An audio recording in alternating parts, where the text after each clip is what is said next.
এবার নজর রাখবো রাজ্যের দিকে। ঘূর্ণাবর্তের জেরে দক্ষিণ 24 পরগনায় ভারী বৃষ্টি।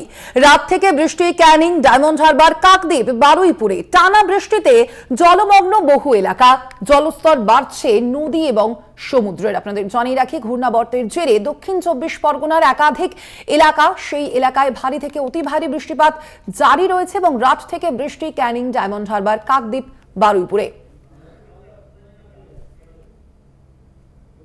কথা বলবো, ফোন লাইনে রয়েছেন প্রতিনিধি জয়দীপ হালদার। জয়দীপ, কি জানা যাচ্ছে এখনো পর্যন্ত কি সেই বৃষ্টিপাত জারি রয়েছে এবং আবহাওয়া দপ্তরের কি পূর্বাভাস রয়েছে? এখন সামগ্রিক পরিস্থিতি কি? একেবারে স্বর্ণালী, রাত থেকে যে বৃষ্টিপাত শুরু হয়েছে, যত সময় যাচ্ছে আমরা দেখেছি যে যখন দিনের আলো বাড়ছে তখন থেকে কিন্তু বৃষ্টির পরিমাণ আস্তে আস্তে বাড়ছে।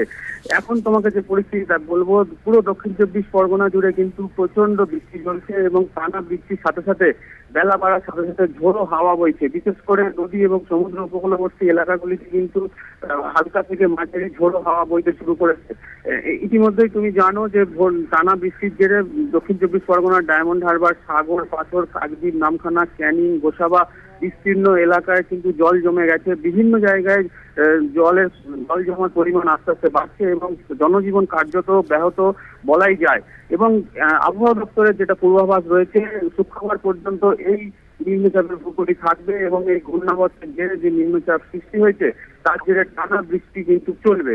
সাধারণ মানুষরা তাই আতঙ্কিত, কিছুটা আশঙ্কাও করছে যে যদি আরো এই বৃষ্টি বেড়ে থাকে তাহলে কিন্তু তাদের জনজীবনের উপর অনেকটাই প্রভাব পড়বে, তেমনটাই তারা মনে করছে। এবং তার জেরে আজকে এখনো পর্যন্ত কিন্তু বৃষ্টির ওপর তারা ভেবেছিল যে টানা বৃষ্টির জেরে তাদের জীবন ব্যাহত হচ্ছে, কিন্তু তার সাথে যে ঝোড়ো হাওয়া বইতে শুরু করেছে সেটা আরো মারাত্মক হচ্ছে। ইতিমধ্যেই উপকূলবর্তী এলাকাগুলিতে যেখানে কাঁচা বাড়ি রয়েছে সেখানে প্রশাসনের নজরদারি রয়েছে, যাতে কাঁচা বাড়ির লোকদের সরিয়ে নিয়ে যাওয়া যায় তার জন্য প্রশাসন প্রস্তুতি নিয়েছে। এবং প্রশাসন যেটা জানাচ্ছে, দক্ষিণ 24 পরগনা জেলা প্রশাসন ত্রিপল এবং শুকনো খাবার তারা মজুদ রেখেছে এবং পুরো পরিস্থিতির দিকে নজর রাখা হয়েছে। একদমই, অর্থাৎ বোঝাই যাচ্ছে জয়দীপ যে পরিস্থিতির দিকে নজর রেখেছে প্রশাসন। আপাতত ধন্যবাদ তোমায় জয়দীপ। আমরা কথা বলছিলাম, ফোন লাইনে ছিলেন প্রতিনিধি জয়দীপ হালদার।